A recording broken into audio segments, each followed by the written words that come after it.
Hey guys, as I watch the television set, I don't do it for mere entertainment. I do it to assess human brain activity and actions from their brain activity. I don't do this for entertainment.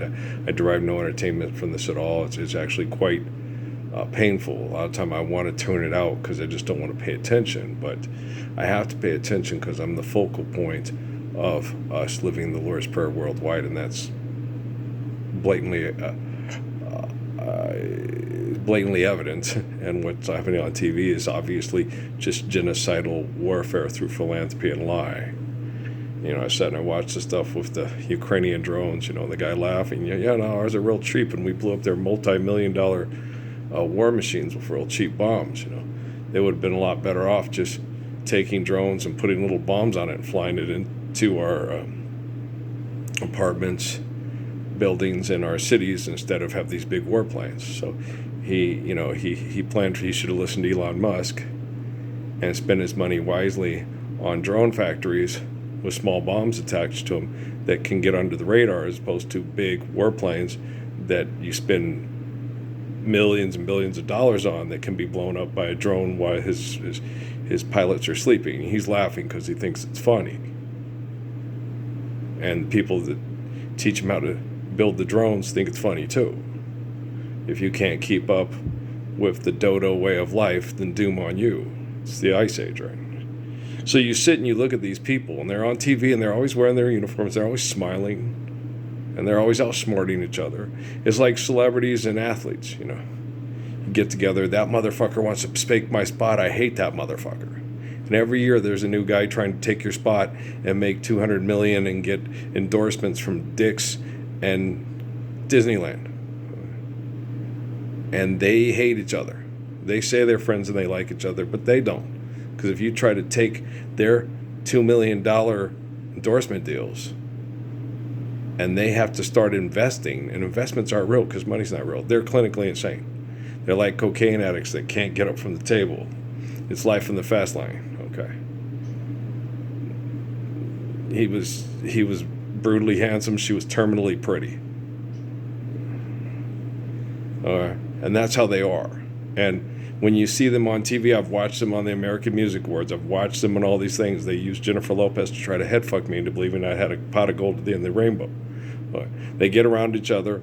They're all symbiotic in their narcissism. All those people trying to take our spot are, wannabes that aren't as talented as us, and we're sexier and we're better.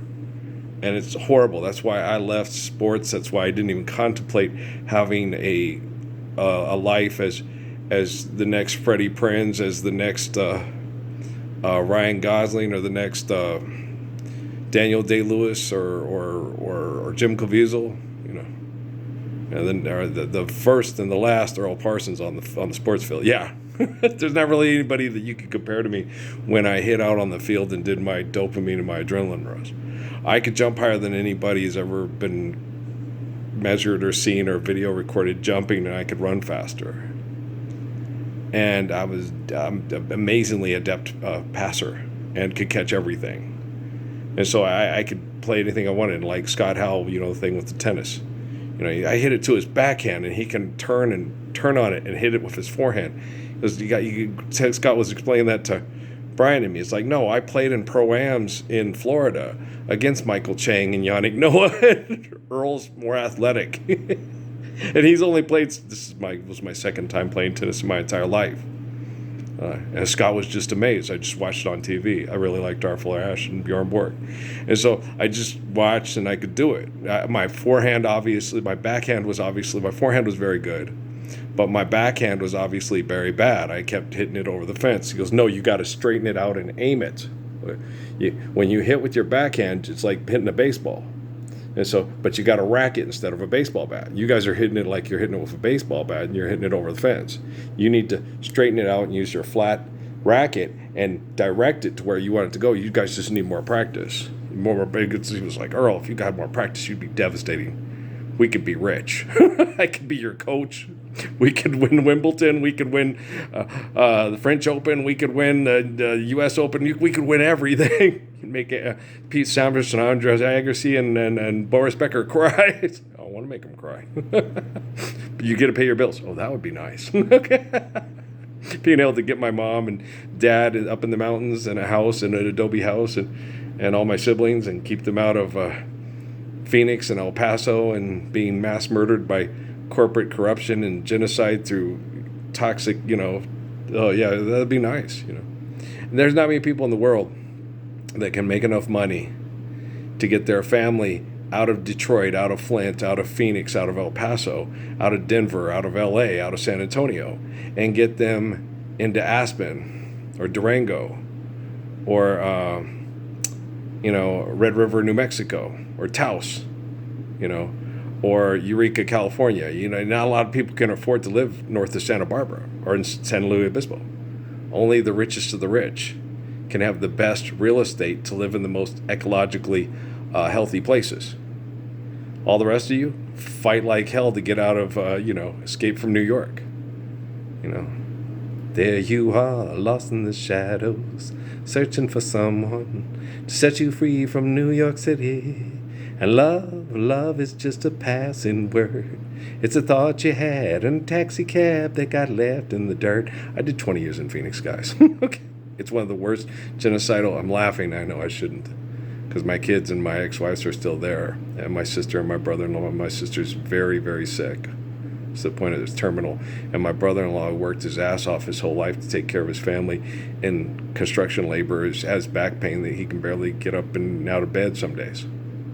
And Amy has morbid obesity from genetics of, certain things, and it affects her kids, and they're stuck in that city.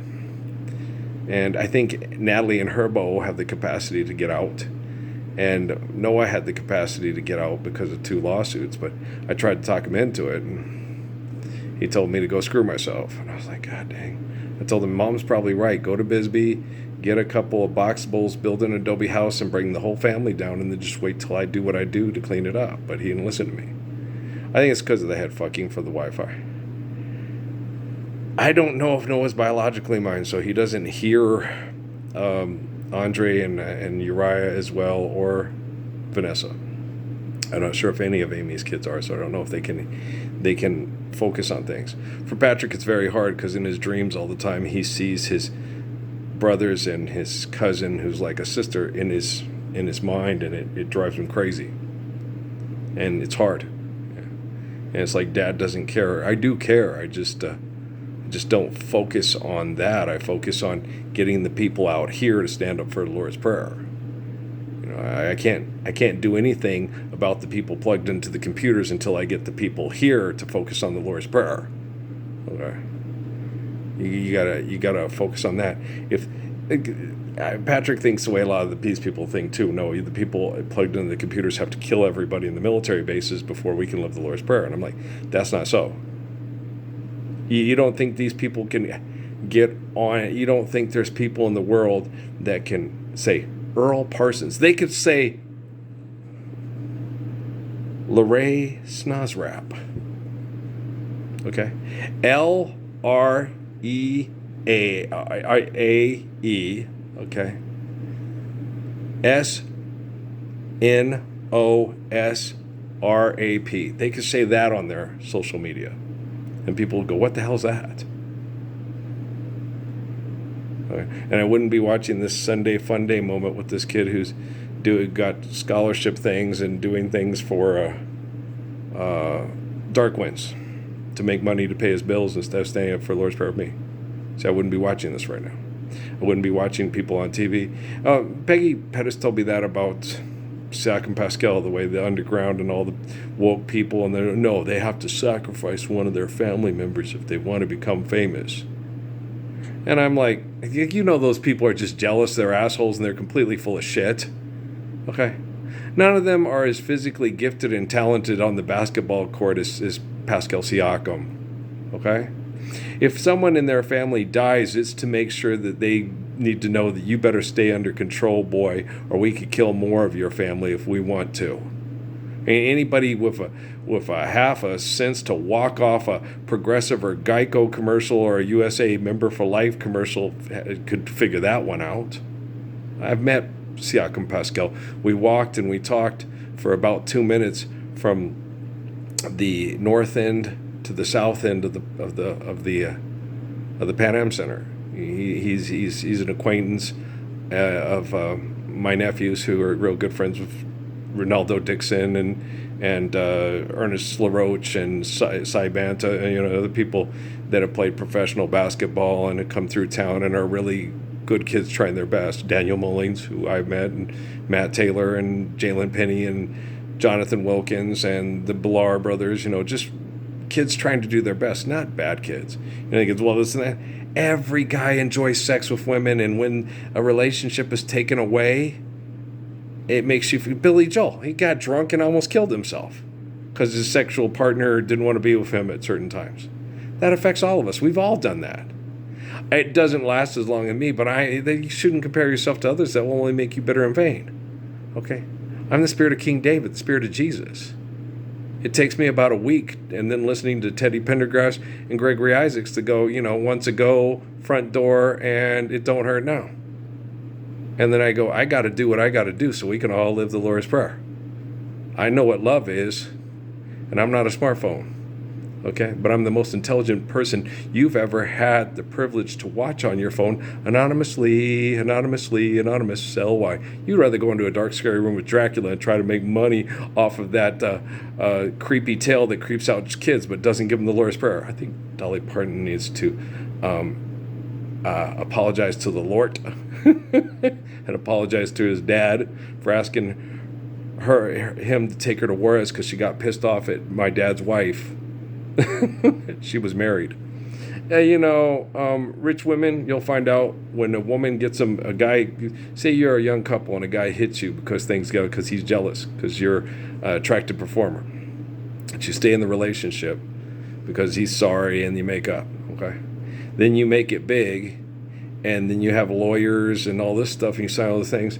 Now, she can screw around all she wants because he backhanded her back in 1960. Okay?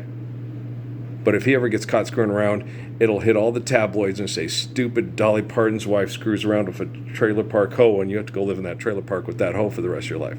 Same thing that Kaylin Gilliard did to Chief Gilliard all the time to try to keep him in line. It's horrible. When people threaten you with going to the courts and manipulating you with money and the bullshit that's not living the ways of the Lord, it's disgusting. It hurts.